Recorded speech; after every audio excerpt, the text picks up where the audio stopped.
Hello বন্ধুরা, welcome to সৌমিতাকে দুনিয়াস নিউ অ্যানাদার ব্লগ। আজকে শ্রাবণ মাসের চতুর্থ আর শেষ সোমবার, তাই সুন্দর করে ঠাকুরকে সাজিয়ে গুছিয়ে 3 রকমের ফল মিষ্টি দিয়ে পুজো দিয়েছি। কিন্তু আমার গলার অবস্থা খুব খারাপ, আমি সেই অবস্থাতেই ভয়েস দিচ্ছি। আমি জানি না তোমরা কতটা বুঝতে পারছো। যদি একটু ভুল হয়ে থাকে বা যদি বুঝতে অসুবিধা হয়, প্লিজ একটুখানি মানিয়ে নিও, কারণ তোমরা আমার ফ্যামিলির যেহেতু অংশ, তাই এইটুকুনি সহযোগিতা আমি তোমাদের থেকে আশা করছি।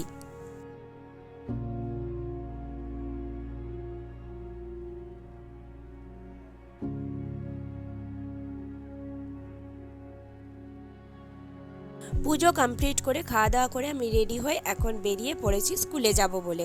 আর আমার বরের পুজো এখনও হয়নি, ও একটু পরে করবে, কারণ ওর তো পরে বেরোনোর থাকে। সেই জন্য ও বললো আগে আমাকে স্টেশনে ড্রপ করে দেবে, তারপরে এসেও ধীরে সুস্থে পুজো করবে। আমার বড় কিন্তু ঠাকুরকে খুব সুন্দর করে সাজিয়েছে, তো সেটাও আমি তোমাদের সঙ্গে একটুখানি শেয়ার করলাম। আমি তো সকাল সকাল পুজো করে বেরিয়ে গেছি স্কুলের জন্য, তারপরে আমার বর একটু বেলায়, ওর যেহেতু পরে বেরোনোর থাকে, তাই তখন সুন্দর করে ঠাকুরকে সাজিয়েছে।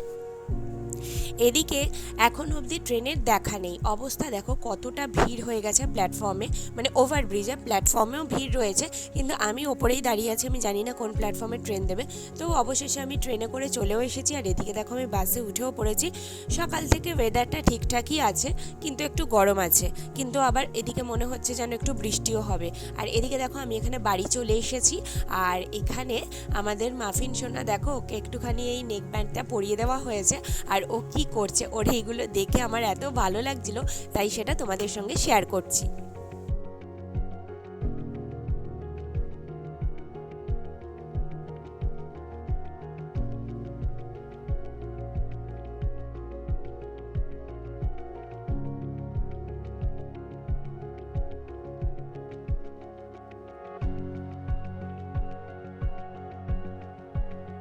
মাফিনের এই সমস্ত কাণ্ড কারখানা দেখে তারপরে আমি বেরিয়ে পড়লাম স্কুলে যাওয়ার জন্য। আর এই দিকে আমি স্কুলে যাওয়ার সময় এই যে দেখো, এই মন্দিরটা তোমাদেরকে একদিন আমি দেখিয়েছিলাম, সেটা রাত্রিবেলা ভেতরের জায়গাটা দেখিয়েছিলাম, আর এখন তোমাদের বাইরে থেকে একটুখানি দেখালাম। আর এই যে দেখো, আমি স্কুলের রাস্তাটা এখান দিয়ে গেছে, এখান দিয়ে আমি এখন যাচ্ছি, হেঁটেই যাই, কারণ বললাম না স্কুলের থেকে বাড়ির ডিস্টেন্স, মানে বাড়ি থেকে স্কুলের ডিস্টেন্স খুব একটা বেশি না। তো স্কুলে গিয়ে বেলার দিকে মোটামুটি 3টে সাড়ে 3টে থেকে এত বৃষ্টি হয়েছে, জাস্ট অবস্থা দেখো রাস্তাঘাটের, যে এতটা জল হয়ে গেছে।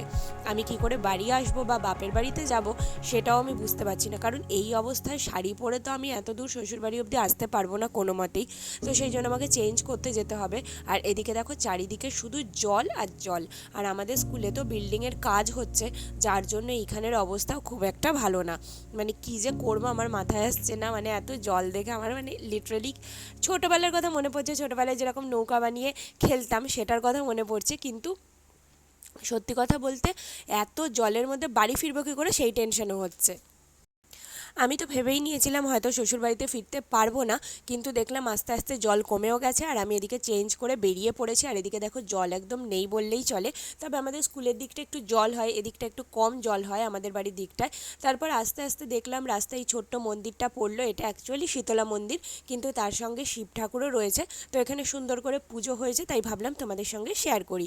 এদিকে আমি হাওড়া স্টেশনে চলে এসেছি, এখন অবধি ট্রেনের দেখা নেই, জানি না কখন ট্রেন আসবে। তবে হ্যাঁ, অ্যানাউন্সমেন্ট হয়ে গেছে, কিন্তু অ্যানাউন্সমেন্ট হলেই তো আর ট্রেন আসে না, অনেক লেট করে। তারপরে দেখো এদিকে আমি আসছি বরের সঙ্গে, মানে স্কুটিতে করে যখন আসছি তখন দেখলাম আকাশে পূর্ণিমার চাঁদটা খুব সুন্দর দেখাচ্ছে, তাই ভাবলাম তোমাদের সঙ্গে একটু শেয়ার করি।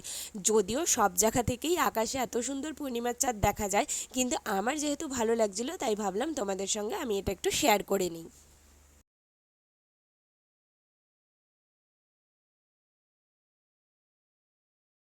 বাড়ি আসার সময় টুকটাক কিছু জিনিস এনেছিলাম, শসা, গাজর, লঙ্কা, আর তার সঙ্গে মৌসাম্বি। আমার মৌসাম্বি খুব বেশি ছিল না, 2-3টে মতো ছিল, সেই জন্য মৌসাম্বিটা নিয়ে এসেছি।